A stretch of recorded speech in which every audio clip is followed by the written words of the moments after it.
My honourable friend is right. We have a choice at this budget to either continue with the failed policies of the last government or to change them.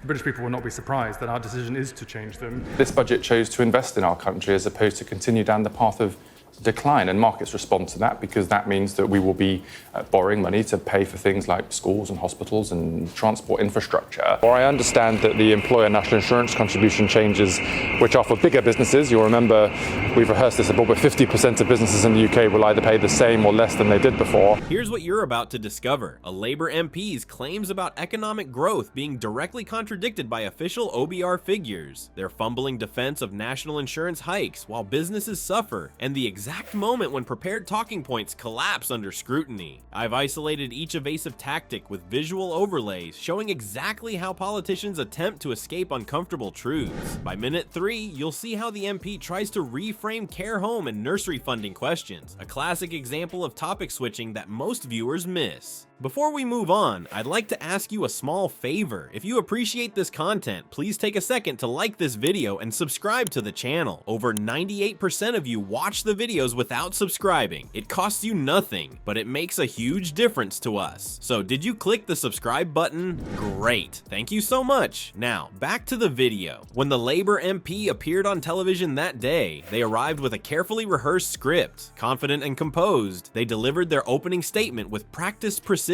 Government decisions would lead to more growth, more jobs, and a larger economy. It was the standard political promise, optimistic, vague, and difficult to immediately dispute. But what happened next revealed the calculated machinery behind political communication. The moment of transformation came when host Camilla introduced actual data from the Office for Budget Responsibility. With surgical precision, she highlighted how growth forecasts had been slashed from 2% to 1%. In that instant, the MP's demeanor changed.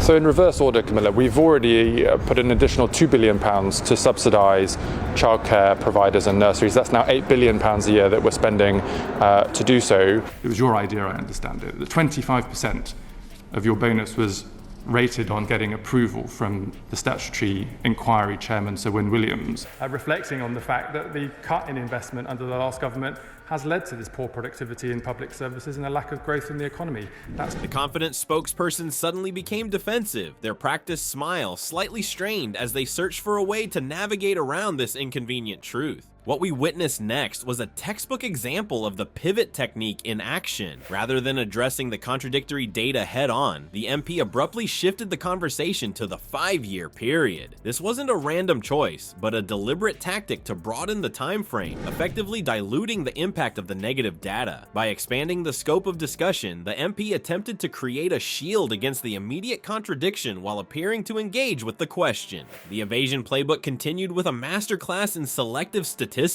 When pressed about national insurance contributions, the MP highlighted that 50% of businesses would pay the same or less national insurance.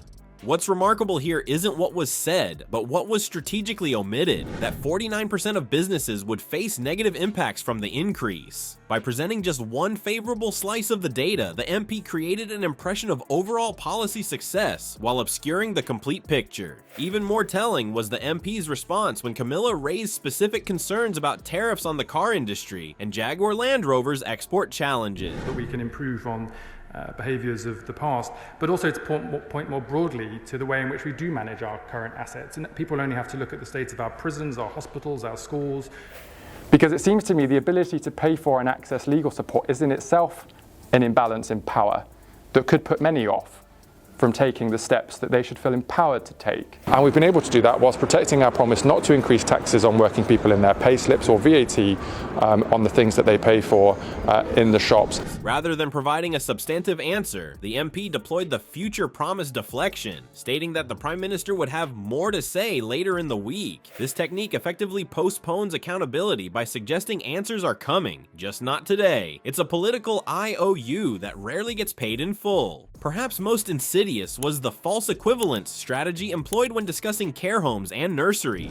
When confronted about the national insurance burden on these vulnerable sectors, the MP pivoted to mention they had already put an additional £2 billion to subsidize childcare providers and nurseries. This attempted to create a false balance, as if unrelated funding somehow offset the specific hardship created by their national insurance policy. Again, because the sheer truth of it is that the last government promised the British people promise after promise after promise, knowing that they did not have the money to pay for the bills. So artificial intelligence, or more broadly the fourth industrial revolution, is one of the very significant macro political issues of our time.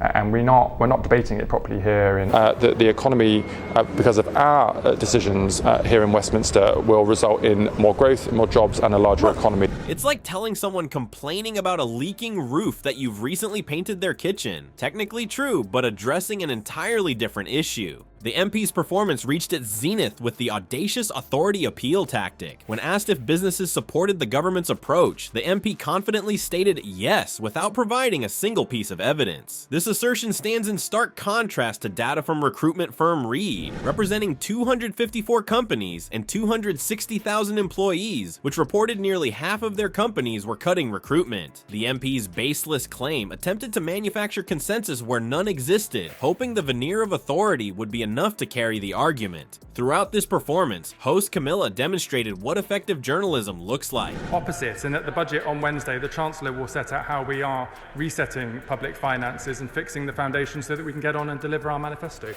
Because it seems to me the ability to pay for and access legal support is in itself an imbalance in power that could put many off from taking the steps that they should feel empowered to take. And we've been able to do that whilst protecting our promise not to increase taxes on working people in their pay slips or VAT on the things that they pay for in the shops. She consistently exposed the MP's evasions, highlighting discrepancies between statements and data. Her persistent questioning forced the MP into increasingly uncomfortable territory, requiring them to either defend weak positions or resort to further evasion tactics. What's particularly revealing about this exchange is not just the individual tactics, but how they form a cohesive system, an evasion playbook with recognizable patterns. When confronted with uncomfortable data, the politician relies on a predictable sequence. First attempt to reframe the question, then selectively present favorable statistics, followed by deferring to future announcements, creating false equivalences, and finally appealing to unnamed authorities and consensus. Ability back to the economy, which is why the OBR forecast at the spring statement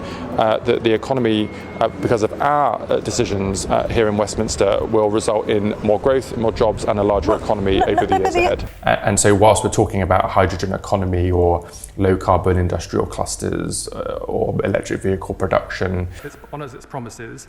The promises set out in its manifesto to protect working people. And again, he may want to reflect about his own party failing his own constituents at the last election and reflect on that before trying to lecture this government. The true genius of this system is how it creates an illusion of engagement. The MP speaks fluently, maintains eye contact, uses confident body language, and structures responses in ways that sound like answers. But upon closer examination, these responses function as sophisticated avoidance mechanisms that prevent actual accountability. Next time you're watching a political interview, pay close attention to the patterns of evasion. These tactics aren't random. They're calculated maneuvers from a well-practiced playbook that, once spotted, become glaringly obvious. Understanding political evasion tactics isn't just academic, it's essential for a functioning democracy. As media literacy experts emphasize, recognizing these strategies empowers voters to see through the smoke and mirrors, demanding genuine accountability rather than accepting empty rhetoric. What's particularly revealing is that these tactics transcend party lines. Deflection, vague responses, and blame shifting aren't exclusive to Labour or any single political ideology. They're universal tools used across the spectrum. Our focus shouldn't be partisan loyalty, but insisting on straightforward answers from everyone who seeks to represent us.